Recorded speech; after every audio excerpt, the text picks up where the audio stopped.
like night into morning. I miss the open air, the going anywhere, riding with you like we used to. Guess I'm better off alone, never know when I'll get home, but I know that home's where the heart is. Guess I'm better off this way, moving to better days, but I know that home's where the heart is.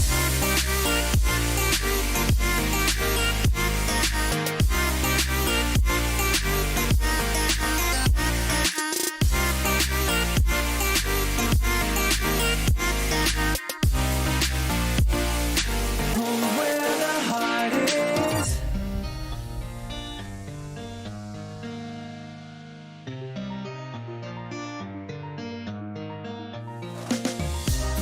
The endless journey, I need not worry. I'll get where I'm going. I made it this far beyond where you are, and I'll keep on growing. I miss the open air, the going anywhere, riding with you like we used to. Guess I'm better off alone, never know when I'll get home, but I know that home's where the heart is. Guess I'm better off this way, moving to better days, but I know that home's where the heart is.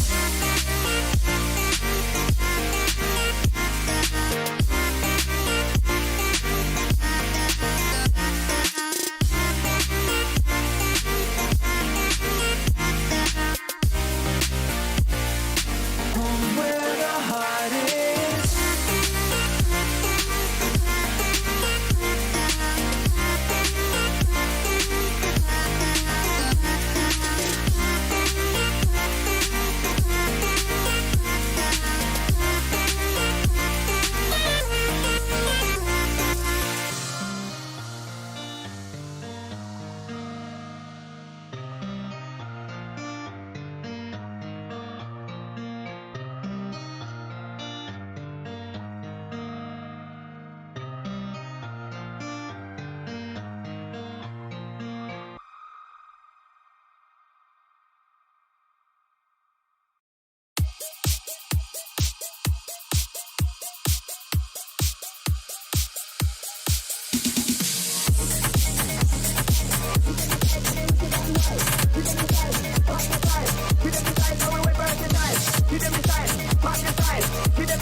What's going on, guys? Good morning to everybody out there. If you are at work, thanks for tuning in and listening to this NBA live stream. Yesterday was fantastic, right? Because TJ Warren snapped. Man, I was not a TJ Warren believer. I don't know what is in that water in the NBA bubble, but let me tell you, he made me eat my words yesterday. Went absolutely ballistic, and you know what? It's okay, because we have him today on the slate again. I'll give you guys my stance here in just a second. First of all, I just want to shout out to everybody who is joining. Shout out to the mods that are monitoring the chat. I really do appreciate it. And just taking time away from your day. I know it is Tuesday. It is pouring outside here in the Maryland, Pennsylvania area. If you guys are following MLB, feel free to give my other video a watch. I posted a podcast. If you guys aren't following us on podcast platforms like Spotify and iTunes, please do so as well. We'll be posting all of our YouTube videos over to that too. And also, NFL content is literally coming out today for best ball formats for Drafftkings. They just released best ball formats for every single on Drafftkings for NFL for the beginning of the season. Cannot wait to break all that down. We'll be posting strategy videos. Me and Kevin will be going live to be doing that. So cannot wait to break all that down. And along with our NFL live streams, which we will be doing for DFS. So let's go ahead and break down this NBA slate. NBA is where Daily Grind Fantasy Sports started, right? So it is our specialty. We observe, first and foremost, usage rates throughout these teams. We'd like to take a good look at all of the injury reports before we break down any one of these teams. Usage, which means when one guy's off the court, how does that impact another player? Okay, or other players. Another question I've been getting asked is stacking viable for just team stacking in general? We're so used to stacking League of Legends, MLB, and team stacking really is a good strategy for the sports, but NBA, it's definitely not as viable. Yes, it's somewhat viable because there's teams that can go to overtime, and obviously if you stack a team that goes into overtime and they hit the over, then usually their players are going to do better. You can stack, just don't get too aggressive because it is not a team-correlated sport, which means when one player does well, that doesn't necessarily mean another player on the same team will do well too. Okay? So keep that in mind. Good morning. What's going on, guys? What's going on, Michael? What's going on, Patrick? What's going on, Brandon? What's going on, Carlos, man? What's going on? Thanks for taking your time out of your day to break down this slate.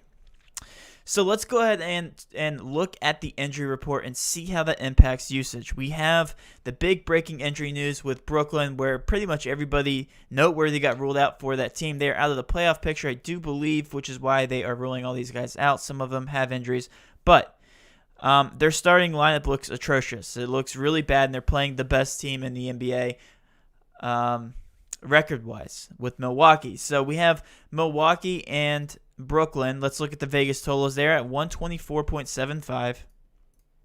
We look over the Brooklyn, 106.75, which actually isn't as big of a spread as I thought it would be. It's an 18-point spread.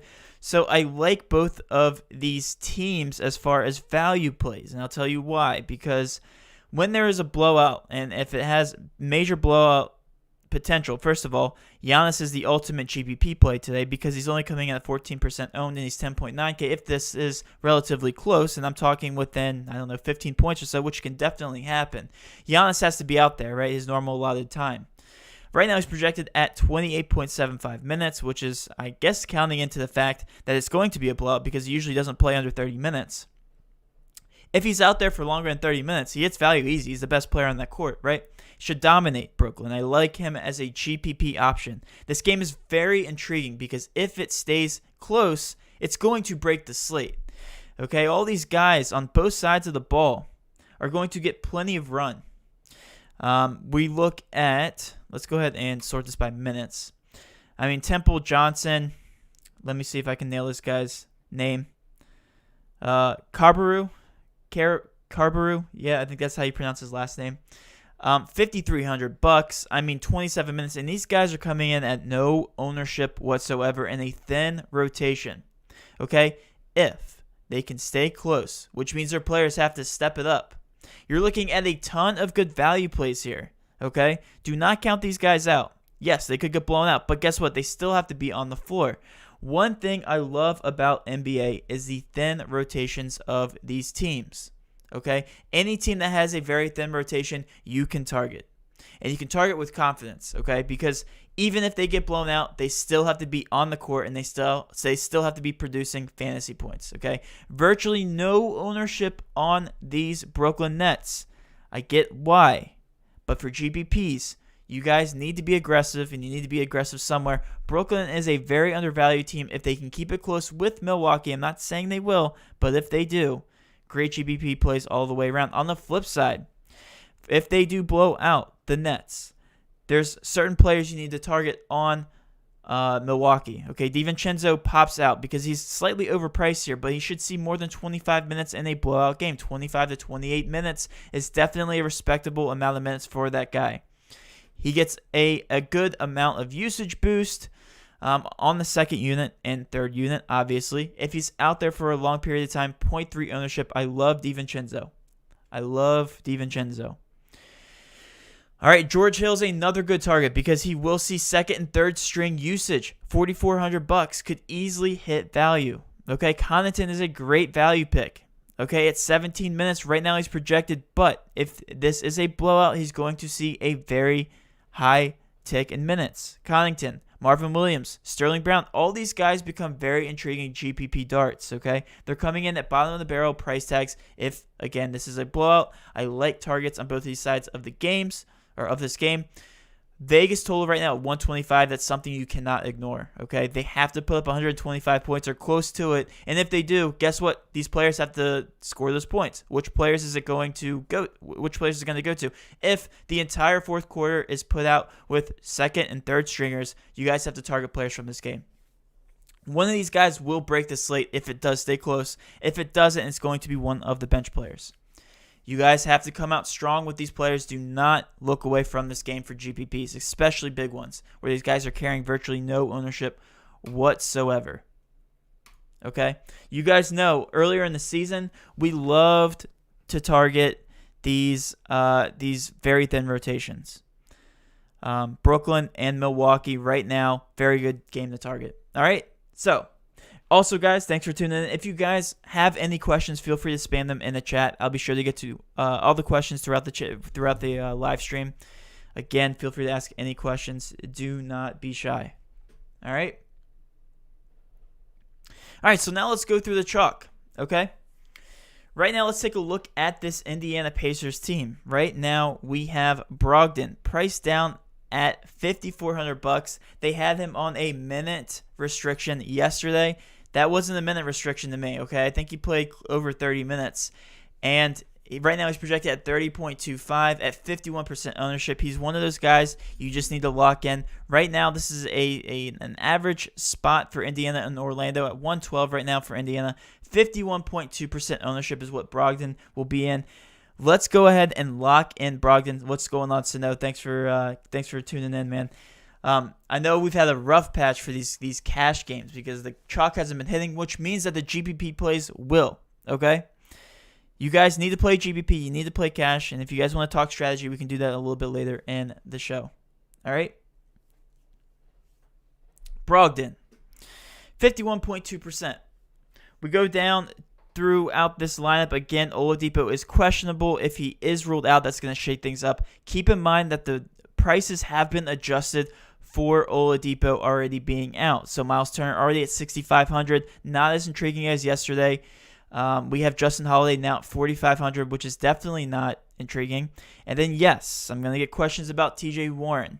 Now that he has hit that $8,000 price tag, think about it from a marketing perspective. As soon as you see it hit that $8,000 threshold, it becomes less intriguing, which means I now like TJ Warren for a GPP option only. Definitely not a cash play, okay, especially if Oladipo is out. I don't know what's in that water in the bubble, but TJ Warren is drinking from it. There's something, he must be taking steroids. I don't know what the deal is with TJ Warren, but he has been phenomenal the past two games. And I'm not a believer. I still remember back to the TJ Warren of old at the beginning of the season, and he's just not that productive of a player. But if he does keep it up, again, $8,000, people will be scared off that price tag. Right now, it's showing him at 0.5% ownership. I don't believe that quite yet. I think 0.5% ownership is a little low. Very low, actually. I see him being around 5 to 10%. I like him for a GPP option today. Okay? There's no way TJ Warren does it again. I don't know. I have to say I don't know at this point because TJ Warren, again, if we remember back to the TJ Warren of beginning of the season, just not that productive, averaging 0.76 fantasy points per minute, which is very bad. Very bad. All right? Against Orlando, it's less likely. Definitely less likely. All right, now let's look through this. Yes, so one thing also noteworthy, guys, if you are on FanDuel, TJ Warren is at 6.4K. I mean, that's an automatic lock. I think 6.4K is obviously too cheap. That's the old price tag of TJ Warren. Just lock him in. Don't even look back for that. That's going to be chalky for sure. That's that price discrepancy on FanDuel versus Drafftkings. All right, and if we look at the ownership for Russell Westbrook, right now he's at 9.4K. That is just way too cheap for a superstar, any superstar. Russell Westbrook, 9.4, lock him in. There's nothing to be said there. Just a huge price miss there. They're playing Portland, should be relatively competitive. 35.3% is what he's being pegged at for ownership. I like him here in the spot. Zach Collins, next on the list for Portland. He's at 4,300. The reason why he's so high in ownership is because he is 4,300 and projected at 32 minutes, okay? You're going to take a guy that's going to be playing the entire game, 4,300, just lock him in. And then outside of that, man, I think that we can really bounce around from game to game. I guess we can talk about individual plays, but another player I want to touch base on, another team, rather, is the Sacramento Kings, okay? They are showing a lot of ownership, and that's because of their prices. Their prices are all so low, with the projected total being at 115.75. Yeah, I don't know what the deal is with TJ Warren. I really don't. I like TJ Warren. I like him as a player. It's just DFS-wise, I mean, he has not been the best. And then the last 2 games, he's been one of the best.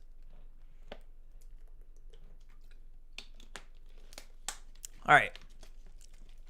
Actually, before we move on, and before I get any more questions about Brooklyn, I broke down their usage here real quick. I took pretty much everybody that's noteworthy off of the court, and we took a look at their usage, and really nobody still pops. And that's the one thing that I want to point out to you guys. Garrett Temple is the highest usage guy at 31%, which is actually pretty high. Garrett Temple is not a high usage guy historically, but when you take all these guys off the court, 0.94 fantasy points per minute if they can keep it close, and if he stays out on the court. We'll flip back to Brooklyn. I do like Garrett Temple. I like Garrett Temple at 5,800, 0.5% ownership. Again, he's the highest priced guy, well, besides Tyler Johnson, on the court. I like him for a sneaky GPP option. Again, I don't think this ownership is quite correct, but if he is getting that low and if he is getting that overlooked, again, I love the thin rotation from Brooklyn. I think you need to start with Garrett Temple. Okay? Before we move on, if we look back here at the usage of these guys, not too much to be said. Kurocs at 0.84 fantasy points per minute. Not bad. Again, only target these guys in big GPPs because I'm very intrigued by the ownership. The ownership is extremely intriguing. If they can keep it relatively close, I'm talking 15 points, they're going to keep their guys out there, okay? And they have to. They have to put some kind of players on the court, both sides of the ball. We talked about Milwaukee. We talked about Brooklyn. You love to target them rotations and DFS. You just do. Look at all these price tags, okay? Let me go to projected minutes. Garrett Temple, 5,800. Tyler Johnson, 6,600. 5,300. 4,300. 53. All these guys are so cheap, okay? So cheap. So targeting these mid-range guys, if you look at a typical team, they usually have a higher average salary. Brooklyn is so cheap to the point where you almost have to take them in big GPPs, okay? All right, let's go down back on track to Sacramento. Like I was talking about, their price tags just don't make sense. These price tags are at $4,900 for Barnes, 73 for Fox, Bogdanovich 52, Bielitsa 45, Holmes 52, Hield 5,000. All these guys are so mispriced against Dallas at a 116 Vegas total. All these guys become very intriguing, and they draw a lot of the chalk options. So if we start at the top here, De'Aaron Fox will be a bit chalky.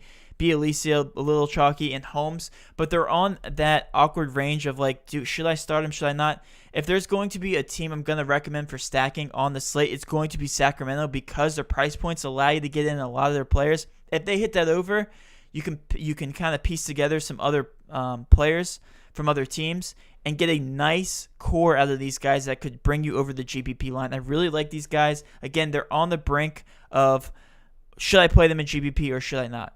Okay? And I think a lot of people are going to look elsewhere, especially with there being other injury news on the slate. All right? Got a couple questions here in the chat. Let's go ahead and go all the way up. TJ Warren the lock on FanDuel. I already answered that one. I can take a look at Giannis.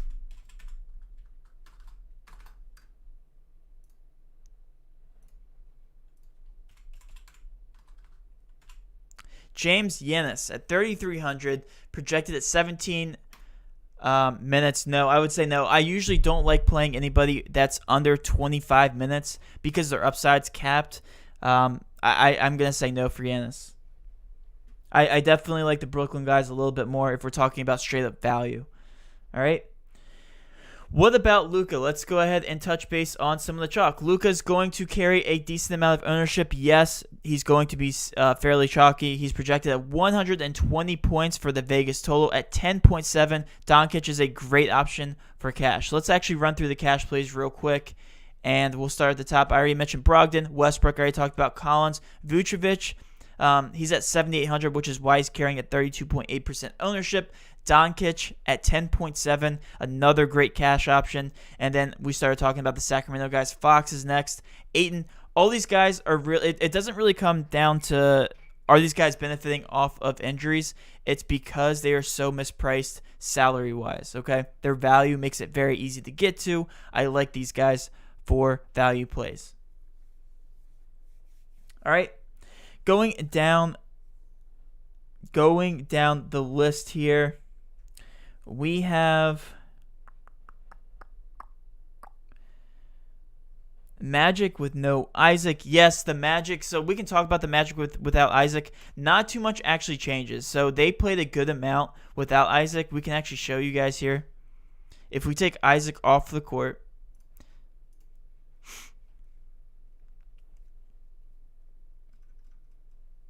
again, it does not do that much. We have the highest increase to Frazier, okay, irrelevant. Windu, 0.5%, and then 0.8%. It really just messes with the minutes. And the one thing that you guys have to realize is that Drafttkings already adjusted their pricing to Isaac being off the court. So, with the exception of Vucevic, obviously. So, if we look here, Vucevic is at 7,800. Fournier is always sneaky here at 5,100, but he's pretty decently owned. A nice GPP to cash option. All these guys have really been increased, their price tag, okay? Ross is at 5,300. Aaron Gordon, 7,400. So it's like an awkward place. I would love Fultz if he was getting closer to 30 minutes, 28 to 30 minutes, okay?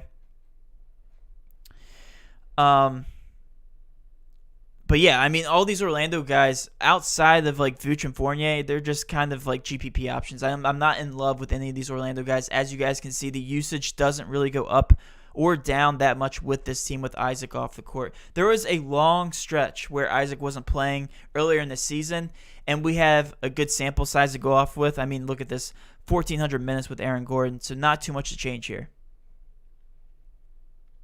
All right, let's go down here. Nurkic, a good look. So Nurkic is actually one of my favorite GPP options, and I'll tell you why. Nurkic, 8,500. But again, if you look at his previous games, 55, 56, I think somebody mentioned it in the chat. Yep. Before he got injured and when he was the main center for this team, he was getting around that price tag. I remember him bouncing around between the 9 to 10K range at one point. Very high usage guy. And the one thing with him is he wasn't getting those minutes. He was getting between 27 30 minutes. Now he's projected at 31. $8,500 is still very underpriced. If we took and went back in time to Nurkic being the only center on that team, he would not be 6% owned at $8,500. He'd be closer to 30 to 40% owned. That is a discount for Nerdkitch. I just don't think people know about Nerdkitch, or they just don't remember how valuable this guy is.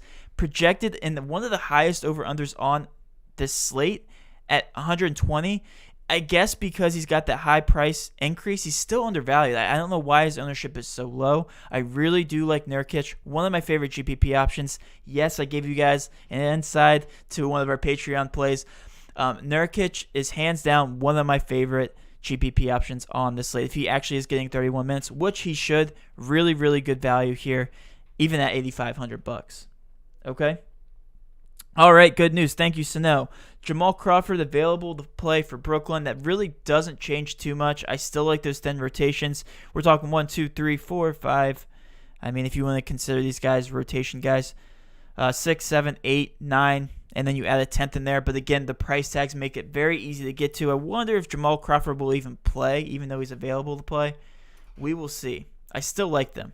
Let's go and refresh this and see what other news we are looking at. I love how they say conditioning, like as if they weren't conditioned before. Jamal Crawford conditioning available to play. Are you not a professional basketball player? Did you just sit on your butt all quarantine long? I don't know. I don't know what that is. Might as well just put rest at that point. All right, let's continue down here. What do you think about Kuroks? Yeah, I was touching base on Brooklyn. Guys, I will say it one more time. I like these Brooklyn guys for GPPs. I really do. If they can keep it close, yes, it's unlikely the spread's at 18 points. But if they can keep it within 15 points, their starters are going to be on the floor, and there's so much value there. If they keep it close, that means they're doing well. That means they're hitting their shots. Kuroks, Musa, Temple, all these guys, well, not Musa, sorry. Projected minutes we're looking here. Temple, Johnson, Kuroks, those guys are getting good minutes, and they have to score the ball. You're looking at 5,800, 6,600, 4,300. Yes, they're all not high usage guys outside of Temple. Again, if they're keeping it close, that means they're doing well. I like these guys for value. I really do. GPPs only, though. Very low ownership on these guys. Bottom of the barrel. Kuroks is carrying 8% ownership. I really do like Temple. I think Temple is the GPP play of the day for me. This guy will go under-owned as long as they can keep it close, for sure. All right, some more news coming in here. Besides Milwaukee and Brooklyn, what are the best value plays? Need to save some money for cash for these expensive guys. Well, cash value is actually harder to get to here. There's not too many. I think the mid-range build is what we're going to be going for. We have Brogdon, if you would consider him a value play at 5,400. That is definitely a value play. Zach Collins at 4,300 is going to be my favorite value play. Bielitsa at 4,500. That is way too cheap at 28 minutes, guys. Bielitsa got up to 54, 55, 5,600 during the regular season. Way too cheap. There's so many mispricings on this slate. It makes the chalk very easy to play. I mean, none of these guys are bad plays. You look at the over-unders on these games, too. I mean, they're all very high now. All these guys should hit value. Even Jimmy Butler really only 7,200? I mean, there's so many good plays again. And I don't know what Drafftkings is doing. I don't know if somebody's asleep at the wheel, but a lot of these players are mispriced. Why did Jimmy Butler go down in price when he had that killer game 2 games ago? I don't know. Russ or Lillard? Russell Westbrook for cash. Okay, we'll say that. Lillard, let's take a look at Lillard. I haven't done too much research on Lillard. What does his price tag look like? He's coming from the later part of the slate, which means he will be lower owned. 9,900, 16.9% ownership. Well, it's that Lillard versus Westbrook matchup, right? So that'll be fun. I'd say Lillard's a nice pivot off of Westbrook for GPP for sure. I'd say Westbrook for cash, Lillard for GPP. Bledsoe active and Connaughton. Let's go ahead and take a look back at the Milwaukee Bucks. We have Bledsoe projected at 24 minutes and Connaughton projected at 17, so nothing changes there. Again, I still like DiVincenzo as an outside GPP option. I like Brooklyn more. I like Sterling Brown down there. Again, if it is a blowout, these guys are going to play in high minutes. Wilson, another good play. I will have a lot of exposure to Porzingis. I won't give away any Patreon content. But if we take a look at Dallas, let's go ahead and jump to Dallas real quick. Doncic, obviously the play. Porzingis at 9,000 at virtually no ownership. We know it's Doncic and Porzingis in Dallas. That's all I will say. Bledsoe Connington will play pretty low, reasonable minutes. All right. Thanks for the update. Let's go ahead and refresh my page. Yep. Okay. What that means, so this is actually very noteworthy, guys. I like my DiVincenzo play even more. I like it even more, and my headset just actually went out, so I can't hear anything. DiVincenzo projected at 25 minutes right now. If that does go up because Bledsoe is playing low minutes, George Hill and DiVincenzo, look out for them in GPP. 0.3% ownership and Hill at 2.1% ownership. All right. No more questions. I think I caught up on the questions, guys. If you haven't already, please subscribe to the channel. We really do appreciate the support. And again, all of my content will be posted to Patreon. And along with Patreon comes a Discord chat where you get to see guys like Sano in there, TJ and myself helping out hopefully right before lock. I'll be playing a lot of NBA today. I think there's a lot of good options for GPP. I'll be playing heavy on GPP today. All right, so I'll give you guys some of my favorite plays in the chat. Ayton GPP. I think I missed that one. Let's go ahead down to Phoenix. Yes, Ayton's been on fire. I do like Ayton at 7,500. He's going to not be really a GPP option, though. He's going to carry decent ownership. Let's refresh to make sure the ownership is actually updated. 51.2. Nope, nothing has been updated. All right. Did you stop LOL videos? Yes, I did, because we are not, those contests are shrinking in size. Unfortunately, we're out of that, the pandemic, I guess, sports, you could say. Just not that much popularity with League of Legends, so I've been trying to cover MLB, NBA live streams as much as I can. Obviously, we're going to be covering the bigger sports on YouTube, but don't worry, we'll still be covering all those League of Legends slates on Patreon, which we did last night. Also, OMG was our top leverage stack. Just saying, guys. Just saying. OMG was the top leverage stack tonight or last night, and they did win. All right. Thanks for the content. Favorite Celtics player today? Good question. So, with the Celtics, they all carry very low ownership all the time. I like Tice. I like Tice at 4,900, 28 minutes right now. The center option, there's always so many different options, and Tice has been doing pretty well. I think the last game is when he did pretty well. No, 2 games ago when he got 38 points. Yeah, if you're talking about a 49K price tag, that's almost 10 times value. So at 14.9% ownership, I like him for GPP. All these guys are very low owned. Jaylen Brown, I know that Smart always goes under the radar at 6,300 at 1.7% ownership, but very heavily involved in the offense at 31 minutes. I like the Celtics for GPP. They always go under-owned. They're playing Miami, so that's another reason for it. Projected at 112, which is actually a pace-up spot for them. Again, I think the bubble has something to do with that. It's just something about not having fans where they're playing more of up-pace tempo. I don't know what it is. I think it's just a little bit more offense and less defense. Melo for GPP. Good question. I actually had Melo in my winning GPP lineup 2-3 nights ago. That's the wrong team. Carmelo Anthony. Where is he at? Clicking on the wrong team yet again. Anthony at 5,700, 8.1% ownership. I don't hate it. I'd like to say I like some other GPP options more than Melo, though. I got him at 5,100, I believe, 2 slates ago. I like some other plays more. Giles. We can take a look at Giles. Now, I love Sacramento in general. I just love them as a stack. It's the one team I'd recommend stacking, at least using for a core, because if they do hit that over, all their players allow you to stack them. 7,300 is way too cheap for a Fox. Bielisa at 4,500. Holmes, 52, even that's a little underpriced. Bogdanovich at 52, that's not that great. Barnes, always underpriced at 4,900. I just feel like with 35 minutes, you can't look away from Barnes. He has to be on the court, right? $4,900 is a great price tag. Healed, even you can make a case for. All of these guys are so dang cheap. They are my value team easily, by far. Sacramento is one of the best value teams on the slate, by far. Just all their prices allow you to get to them. They should be relatively competitive against Dallas. A very, very good team to target for GPPs. Sacramento. Yeah, I like that. I like that term. Bogdanovich, yes, I do like Bogdanovich today. I do like Bogdanovich. Always from Daily Grind Fantasy, you guys know Bogdanovich is one of our favorite plays, has been for the past 2 seasons. All right, any interest in Olynyk? 2 30-point games, only 3.8K. Let's go ahead and look. Yeah, no, I know he's been killing it secretly. Nobody's been taking him. 3,800. What has been his deal? Has he been playing high minutes? 24 and 31 minutes. Now, let's take a look at the injury report for them. I want to know the reason for that, or if it's just because. And it looks like it might be just because Silva's the only one that would impact his minutes.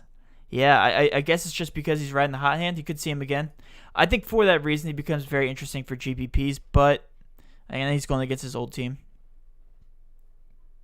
Yeah. I mean, probably. Do you know what it sounds like? And it looks like to me like they're kind of they're playing small ball, or at least they have been, which is why their Vegas points have been going up. Olynyk definitely fits that mold. 3,800 allows him to stretch the floor. 6% ownership. I definitely like him for GPPs for sure. Ayton for GPP, definitely more of a cash play. Ayton's carrying that high ownership. Small forward options for mid-range GPP. That's a very specific question and a good one. Let's go ahead and take a look at that. Salary. Mid-range. We'll consider Hayward. I love Hayward for GPP. Temple is one of my favorite GPP options. He can get into that small forward position. We just talked about Anthony. Terrence Ross, always a GPP option. There's actually a lot of them. Bogdanovich. Heck, that's one of my favorite spots on the whole slate, okay? We're talking about small forward, mid-range options. There's a lot of options to choose from. Carborough, right in there. Cameron Johnson even. Wow, there's a ton of options in that mid-range tier. If you want to consider TJ Warren another mid-range option, not really. 8K starts to get a little expensive. All right, guys, I'm going to go ahead and sign off here in the next 5 minutes or so. If you guys want to ask any more questions in the chat, feel free to do so. Thanks for tuning in, and thanks for showing up for the live stream. Nets. Yes, we already touched base on the Nets for sure. The Nets have been under the radar as far as ownership goes. There's so much there's so much usage that goes around to that team. I really do like the Nets if they can keep it close with Milwaukee for sure. And there goes my dog. All right, guys. So I'm going to go ahead and log off here, guys. Thanks for tuning in. I will be live in the chat. If you guys have any questions, feel free to stop in. I really do appreciate all the support. Let's go ahead and sign off on that note, guys. Have a great rest of your day, and let's cash.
fragile, like it was built to break off the handle. How'd we get to this place? We've lived